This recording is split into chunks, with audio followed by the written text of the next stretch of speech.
I'm a bit confused.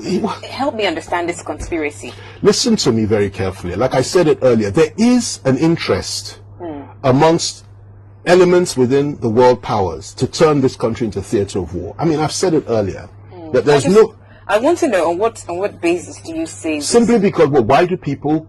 What happened in the First World War? Why were some people interested in creating chaos and causing a First World War? Because they wanted. How come there was a Second World War? What happened? What led to it? What really happened? How come there was a Cold War? Every war, there's a story behind it, and there are foreign powers, interest groups, economic groups, interest groups, foreign powers that are interested in taking you down, carving up your country, turning your people into nothing, and taking your resources. Why was there a war in Iraq? Why did Gaddafi have to go in Libya? I mean, why do people have this desire to go and get Libyan oil? You take Gaddafi out, scatter the whole country, create chaos there, take all their oil and their resources, their mineral resources. Why do people do that? Ask the devil. Ask the people that allow themselves to be there. Why do they go into Iraq and do the sort of things they did? Oh, weapons of mass destruction in Iraq. We've seen it. Colin Powell, all of them, George W. Bush. Oh, yes, let's go in there and let's go and do something about it. You get there, they tear the country apart. Hundreds of thousands of people are bombed and killed. You get there are no weapons of mass destruction, and you've changed the leadership, you've carved the country up in its chaos. Afghanistan, what happened there? It's the same thing over and over again. Syria is the worst case. Absolutely horrendous. I followed that closely. I wrote about it over and over again in those years. Had it not been for Russia, Assad would have gone, the country would have... And what was happening? An Islamist rebellion. ISIS was the one leading the charge against a secular government. A secular government that was protecting the interests of Muslims, moderate Muslims, Christians, and Shia Muslims. And you wanted to take them out. And their soldiers were carving out the hearts of people and eating them in front of the TV cameras. Now, why do people do this? What is it? I don't know. Ask them. Ask the devil. All I know is it's nothing but evil. I'm telling you, that evil eye has been focused on Nigeria for some time now. If you think that the whole situation we're facing, and we've been facing over the last number of years, since 2007 when Obasanjo left, in terms of Islamist rebellion, and if you think it's just a Nigerian problem, or that it's just something that we did ourselves or we're doing to ourselves, you are completely wrong. There's a much bigger picture to this. There are some people, some powers in this country that are interested in destroying Nigeria, dividing Nigeria, turning us into a cordon of war, because they know we won't separate lightly, we won't separate in peace, and they want to destroy us. And they made a projection that by 2015 Nigeria would be at civil war and would have been divided. If you remember that, the Americans, it didn't work because of the resilience and the understanding, the patience of the Nigerian people with and for one another. Because we always say we don't like each other. At the end of the day, you know something? You watch the Nigerian team playing football, and you will see against a foreign country, you will see how everybody comes together and says, listen, Nigeria first, we want the Nigerian team to win. So when push comes to shove, we may have differences.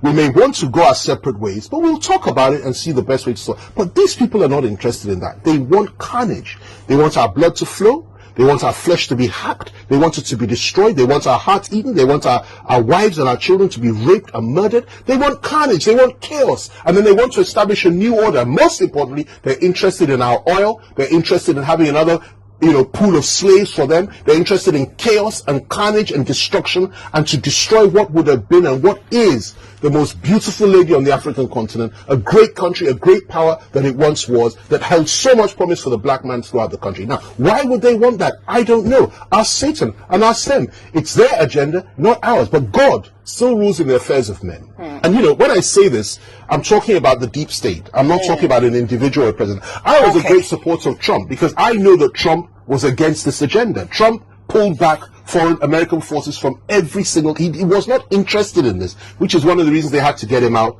at all costs. A lot of Nigerians don't appreciate or understand this. But those of us that know what's going on in this country understand it very, very well. Now, the situation we're in now is that the very people that said that effectively supported the Islamist agenda and the terrorists to take over Libya, to take over Syria, to attack Iraq, and also to bring in a new order in Nigeria, which had its baggage, are the people that are back in power in America today. That's the reality. Biden was the vice president. to Obama. And Obama, in my view, committed atrocities. Oh, average Nigerian. Why would you say Obama has anything to do with this? We love Obama. They don't understand, and you can't blame them.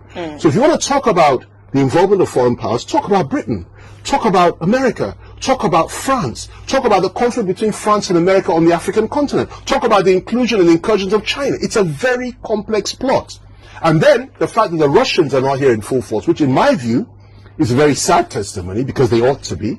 If they were, perhaps we would have a little bit more sanity, because they have proved to be reliable allies. Now, a lot of people will like this, but that's the truth, okay?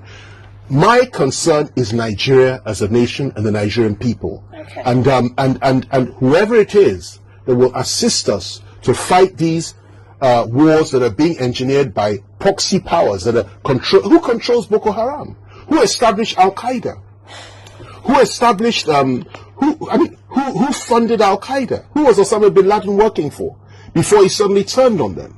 We have a new world order that's coming up. These people revel in carnage, and Nigeria has been targeted, and our country is being hit on all sides. And let me also tell you this: the honest truth is, I believe there are very few Nigerian leaders that are sensitive to this. They don't even understand it themselves. So I'm talking about some of the most ones right to the top. They can't comprehend it. You understand me? If they could, they would do things very differently. You understand? But they can't.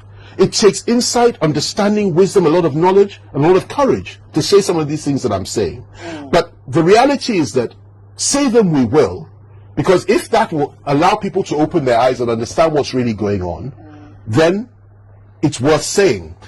Why is it that we have not had the support from the international community that we so desperately need? Why is it that the Americans, who can fly all the way, flying their troops into Nigeria and to Niger Republic to save one American citizen, why is it that they can't tell us where all these girls are through their satellites? Why can't they tell us anything? Why is it that it's not reported on CNN every day, or on BBC every day, or Al Jazeera every day, that our people are being slaughtered every day, to thousands per day, literally being kidnapped and being slaughtered? Have you ever asked yourself that question? Why doesn't CNN report it? One person gets killed in another part of the world. Oh, look at what happened here.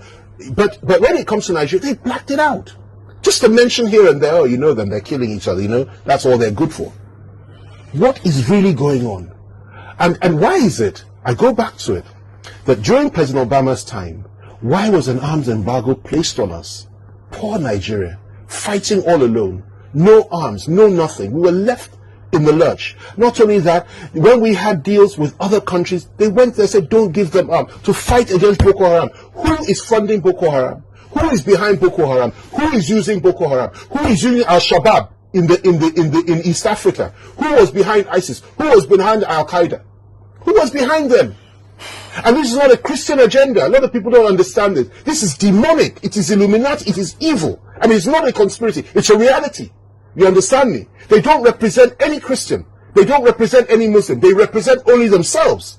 You understand? And the only way to fight them is through prayer, understanding, wisdom, and knowledge, and the impartation of knowledge to our people, that this is what is going on. Our enemies are not our own brothers and sisters, whether Christian or Muslim or Northerner, they are, or Southern. Our enemies are outside these shores that see us as a space that needs to be filled with blood and destruction and carnage, and they relish in it. And they feed on that blood, and they'll come and take our resources, take everything that's ours, and tear us apart, and we have nowhere to go. May God never allow them